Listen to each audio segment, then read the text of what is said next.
Hi guys, welcome back to another video. This video we're just taking a wee break from the how I built the farm videos and just catching up on what's been happening on the farm. Been doing more work in the pond, I go up and check out the other farm and just bits and pieces to get caught up. Okay, this is a good flow. I'm going to check what this is. This is the highest I've seen it yet, so I'm going to get my bucket in there and start counting. This is a 15-litre bucket and it was taking 2 seconds to fill it, so that's 7.5 litres a second, which is telling me I definitely need 2 4-inch pipes, and yeah, I'm going to keep an eye and keep Roger in this. Maybe I'll even go to 3. It's taken me way longer than I thought, so I've abandoned the wood chipper. I'm just making a pile up over there, just because I'm kind of under pressure to get these trees out. So my plan is, the ground's very wet and I'm going to leave them sitting there till spring and then we'll get them sorted. So I've just fallen down these. I've got to fall these guys here and then a few more on the other side of the ditch and we're done. I've just been figuring here, I've got some of this land drainage pipe because I'm going to have to divert the water when we're trying to work in here. So I was just measuring, I have enough of this pipe. Hopefully we can be able to run it through that pipe, which means we can dig out around here without getting flooded on us. I've been working on this for about 3 weeks now, on and off, doing a couple hours here and a couple hours there. To be honest, I've lost a bit of motivation for working outside. It's cold, it's wet, it's not very much fun working with briars, blackthorns, getting stabbed to bits. But I'm almost there. I've pretty much got it all cleared. I'll flip you around and show you. We've cleared all this area here, and just got a little bit more clearing to do. Another 2 mornings should do it. I try to do a couple hours in the morning to get warmed up for the day, and then I go off and do other projects. I just got to clear out. These are all trees that were cut down when I was putting in the fence. Got to clear them out, and I got to take out a couple of guys here. I think I'm going to have to take it out. I'm debating it. I really don't want to, but I think this guy, the sun's way in your eyes, wait like I ran past it. I think I've got to take out this tree here because it's pretty much where we need to put our dam, and that's going to be in the way. So I think he used to go a little bit of that guy where the dog is. I think I can keep most of them. Some of the branches that are coming this way will have to go. But yeah, clear these out. It's given it very cold and dry for the next week, and it's been a cold and dry week, so it's actually pretty dry in here. So I've hired a digger for a week from today, and Tommy, my brother-in-law, he's going to give me a hand and drive the digger.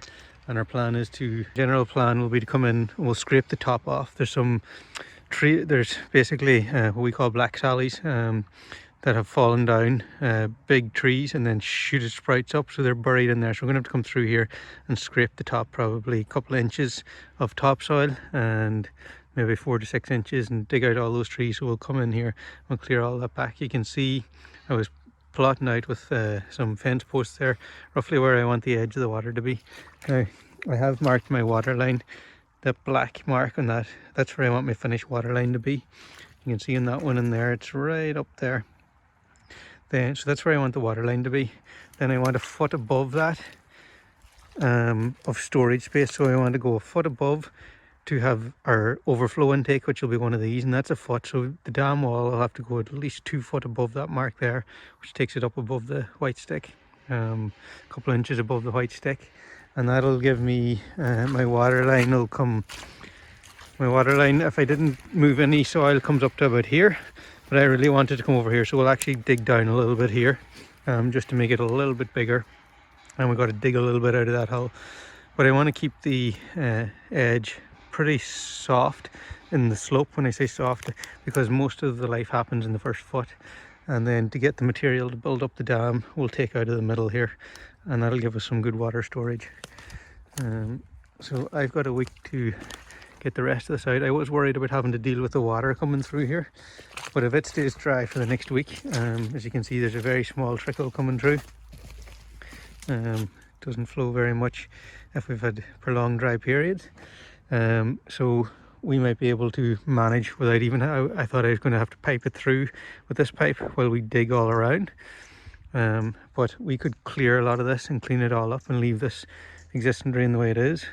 Then when we want to start to build the dam up, all we'll do is build a copper dam up there and I would say we would have 8 hours easily. We'd be able to hold it up there while we build the dam, and then hopefully that might work. I'll talk to the digger driver and see what he thinks is best.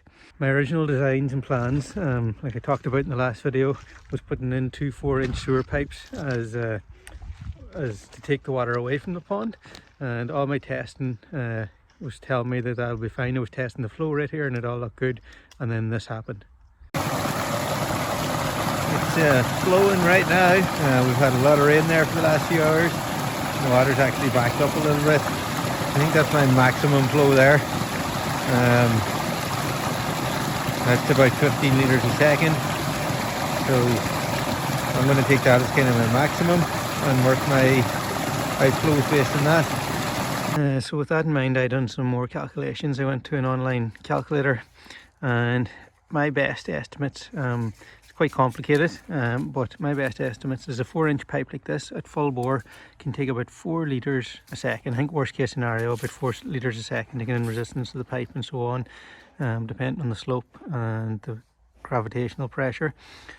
So 2 of these pipes was only going to take away 8 litres a second. That was a lot of rain came down that I measured it, and it was 15 litres a second. So this is these are 4-inch or 110 mil, and this is 6-inch or 160 mil, and it's like over 2.5 times as much carrying capacity. These are almost 11 litres a second, and I'm going to put 2 of them in, so that's 22 litres a second I can take out of there, which I'm happy with, because I'm also going to have a foot of storage before I hit the overflow. And my rough calculations on a foot of storage on the pond will be around 30 to 50,000 litres at 900 litres a minute. It'll give me about 30 to 45 minutes of storage in the pond itself as well. So I would need like a really heavy rainfall event for an hour before I get up to my overflow. The overflow is really there in the case if these pipes got blocked up for some reason. The overflow would come into kick. I should have it designed that the overflow never gets used if these pipes flow fully. That's the aim anyway. The next thing I got to do is I want to put what's called an anti-seep collar on these. I cannot find any to buy in Ireland. They're available from the US and that. They're ridiculously expensive, and all it really is a rubber sheet, because what will happen is the water will tend to want to follow along this pipe through the dam. This pipe's going to go in through the dam, and what's going to happen is water's going to want to work its way along the pipe, and so it's just basically some sort of barrier that the water goes along the pipe and then hits this barrier and it gets turned in its direction. I don't have any rubber, but I think I'm going to make ones from steel. I've looked online at different things people have done, and I have some steel somewhere I need to left over from the chicken, the ad lib chicken feeder. It's like I'm going to cut it into like 2-foot squares, and then cut out a hole for this here, cut out a hole for the pipe to go through it, and then seal with silicone, seal the steel onto that. I mean, eventually the steel probably would rust out of there. It is galvanized, but like a long time from now, I think the dam will be well settled in by then. That's my plan. I can't really get anything better, so I'm going to go with that. I was just editing this video and I realised it might be a bit confusing for anybody that mightn't be that familiar with ponds, so I just done up this quick sketch. So this here is a side elevation. Well, maybe we'll do this one first.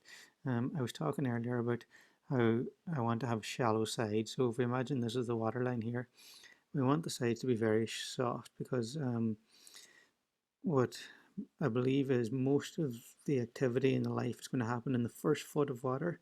So we don't want it to come in and drop straight down. We're going to lose a lot of that life. So I want all the edges around my pond, or anywhere possible, to have a nice shallow. And then when we get further in, when we get below like 1.5 feet, 2 foot, it doesn't matter then if we go deep down then. So that's the kind of shape, the profile I want to have on my pond, from the edges nice and soft and then deep down. And I was talking about the outflow pipe and the overflow. So what was that? This is basically a side elevation of the pond. So my stream will actually come in here, and then we're going to put these are the 6-inch pipes. We're going to put them through the dam, and this is what you call a splash pool. So you're going to have the water coming out, and you want some rocks basically around there so the water splashes off the rocks and can't erode. and this outlet pipe basically determines the height, the water level. If I made this pipe shorter, then the water level would drop down. If I make it higher, this is just an open pipe, and what happens is once the water rises up, it falls in here, flows down through here and out. And that's how I regulate the height of the pond. And as you can see here, I want to have a bit of a foot of a difference, because this is going to be an overflow pipe that I'm going to have at the top of my dam, and there's going to be a foot of difference here, so the water can come gushing down, and we can raise this up over a foot, and the water will still be going out here. So there would need to be like, if I have two of these pipes, there would have to be like X amount more than these pipes can take away, and it'll continue to fill, and then it'll hit this 12-inch overflow, which will let it flow down here and hit the rock pool or the splash pool and take the water away. There's going to be a drain taking the water back to its natural course. And what that means is the water never overflows over the top of the dam and has a chance to erode and breach the dam. And I can also, what I like about this is I can control, if I want to drain the pond, I can take out this riser here and I can drain it down to this level here if I ever need to do any work on the pond or anything. So that's the design I'm going for. There's loads of different ways you could do this. I think this makes the most sense to me. It's going to be kind of the cheapest and easiest for me to do. The other thing I didn't show here, but the watercolors that I'm going to go and make, or sorry, the anti-seep collars, they're going to go just inside the dam here. So they're going to go right in here, so that when the water follows this pipe back, it'll hit the seep collar, and then it can't keep going through the dam. It has to just stop or come back. All I'm doing is taking a marker, drawing a circle around this, then I'm going to try and cut that out, and giving it a bit on each side. Then I'll just cut the square down here. I need to make two of these, and then I need to make one for a 4-inch pipe, because I am going to put in one 4-inch pipe if I ever want to take irrigation water out of the pond. I'm just kind of making this up as I'm going along. I'm cutting out loads of little sections, and then I'm going to push them through, and hopefully I'll be able to seal up around it when I push it over the pipe. That's the plan. We'll see if it works when we get done. Okay, I think that's going to fit pretty good. This will obviously, I'm not sure exactly where in the pipe's going to go yet. The pipe will come out of the dam wall, so it'll be going back here somewhere. But the plan is, I think what I'll do, you can get it's difficult to describe. The easiest thing I can describe it as is wall plate tie, really light wall plate tie. It's like steel strapping that I want to put around this and put a bolt on it and tighten it all together, so this will all clamp down, and then we'll put silicone all the way around here. That way the water will come along the pipe, hit this, and it's diffused. It can't go on through the dam and would eventually undermine the dam wall. So I've got to make another one of them, and then a smaller one to fit that pipe, and go to the hardware and get some of that strap. And I hate going to the hardware, because every time you go to the hardware it's 50, 100 euros, so I really don't go that often anymore. Just up here on farm 2, and I kind of didn't give you any updates. Now, one thing we did do, towards the end of the summer, I came up here with a topper, or maybe in the States you would call it a mulcher, but we got my dad's tractor and we just cut all the rushes, basically like a big lawnmower running around, because I was hoping to get poultry up here this year, but it didn't quite happen. I couldn't take my layers up because my egg mobile's too big, and I didn't get turkeys up here. So I wanted to do something, so that's what we ended up doing. And now you can see the rushes have started to grow back, but if we look, if I take any section of ground here, when we look across the field, it looks like there's a lot of them, but if we actually look down, if we were to take a square meter, the rushes are now down less than half. I mean, if we look anywhere, even here's a rushy piece here. A lot of the rushes grass has started to grow through them. So, I think the topping them was a good call.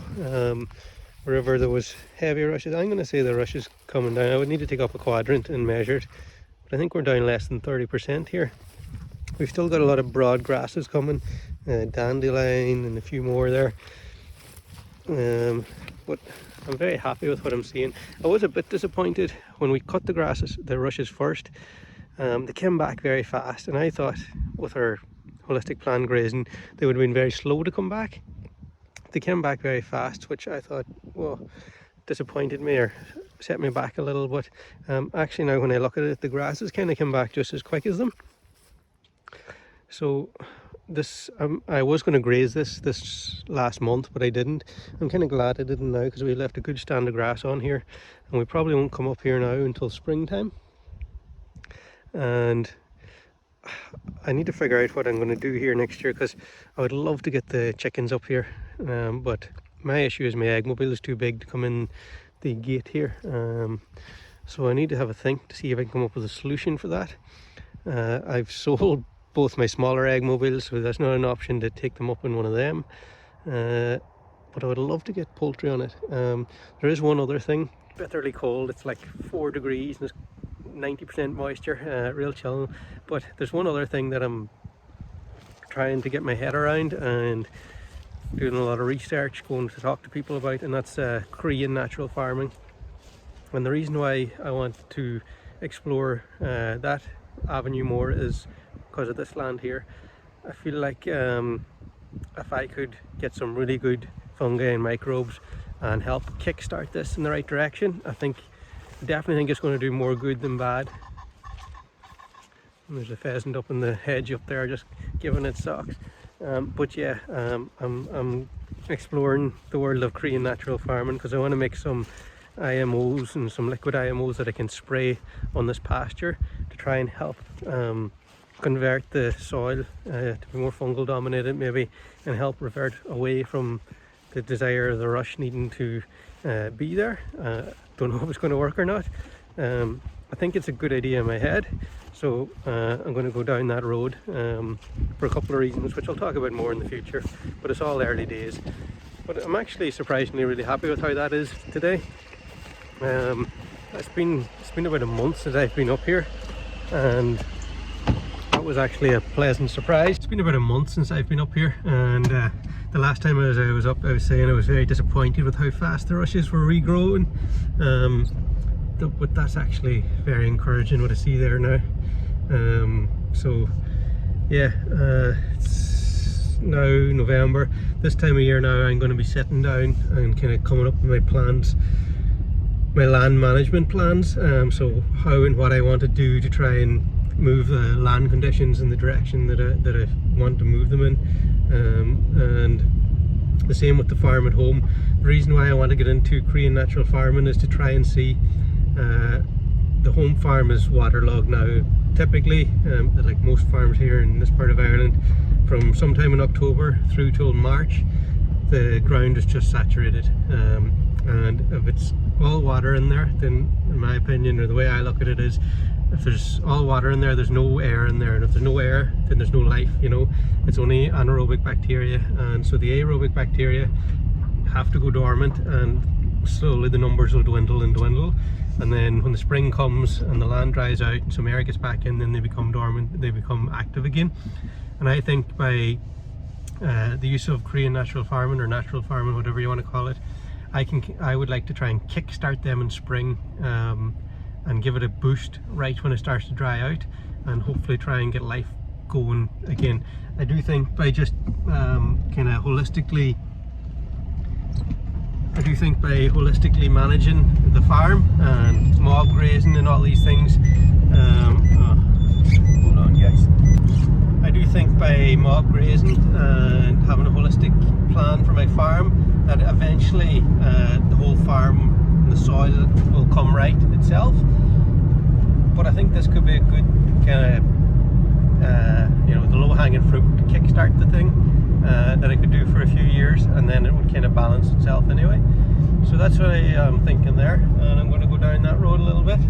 I got to go and see Chris Trump is one of the kind of leading educators on Korean natural farming, and he's hopefully coming back to Ireland in May, so I'm hoping to go and do a training there. And Tom Stack is an Irish dairy farmer who's been doing a lot of work around natural farming for the last few years, and he's kind of gathered a lot of information, so I'm actually going down to meet him for a consultation and get a lot of information from him. And I think it takes about a year to get into Korean natural farming. Just filled up the freezer here from the farm. I just want to show you guys. It's taken us a long time to get into this position, but that's roast beef from the farm, pork spare ribs, we've got some steaks in there, and we've got that's fish that we caught just literally about 200 meters from the farm. With some sirloin steaks, bacon from the farm, pork belly from the farm, that's stewing beef, that's lamb mince from the farm, beef mince from the farm. I've got defrosting, some chicken from the farm, some sausages. I think I'm going to make, try and make some southern fried chicken with that there. Put a batter on it and see how that goes.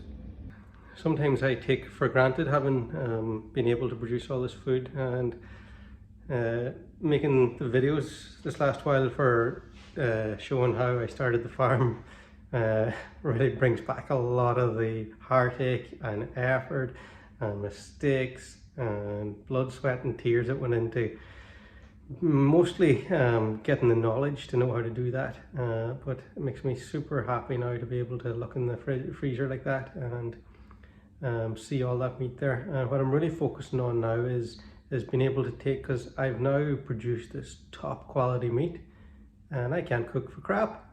So I'm really focusing on this winter and just getting way better at cooking, trying more recipes.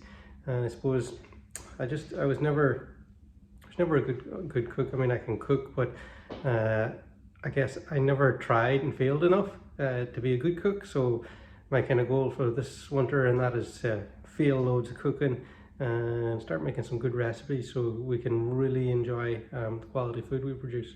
Yeah, I just our home growing up wasn't a massive cooking home, but luckily Neve's a really good cook. She's really adventurous in the kitchen and does loads of fun stuff, so I'm just trying to push myself now to get better. That's it for this video.